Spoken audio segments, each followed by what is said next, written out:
আমি মনে করি ফুলের বাগান সব জায়গায় কিংবা সবার দ্বারা হয় না। আর আমার বাগানে তো স্বয়ং শ্রীকৃষ্ণ বাস করেন।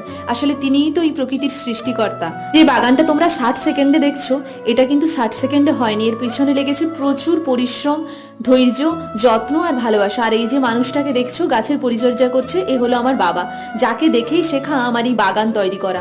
ছোটবেলায় যখন নার্সারিতে পড়তাম, বাবাকে দেখতাম লুকিয়ে লুকিয়ে ফুলের গাছ কিনে আনতো, কখনো খাবার টাকা বাঁচিয়ে কিংবা কখনো জমানো টাকা ভেঙে। এতটাই গাছের প্রতি বাবার নেশা ছিল। থেকে আমারও নেশা হয়ে গেছে গাছ লাগানো, বাগান তৈরি করা। আমি যেখানেই থাকি না কেন, বাড়ির সামনে চেষ্টা করি ফুলের গাছ লাগাতে, কিংবা বাড়ির সামনে জায়গা না থাকলে ছাদের উপরে। এখানে যেমন বাড়ির সামনে আমাদের সেভাবে জায়গা নেই, তাই ছাদের উপরেই বাগান তৈরি করেছি। কেন 1 বছর আগে যখন এখানে এসেছিলাম, গাছ লাগানোর জায়গা তো দূরের কথা, একটু মাটিও ছিল না। তারপর থেকে শুরু হয় এই একটু একটু করে গাছ লাগানো, মাটি আনা, টব রেডি করা। এখন বাবাও দেখে বলে, তুই কিছু করিস না করিস, আমার মতো গাছ লাগানোটা শিখেছিস। দিন শেষে এই জায়গাটা আমাকে প্রচুর শান্তি দেয়। রাধে রাধে।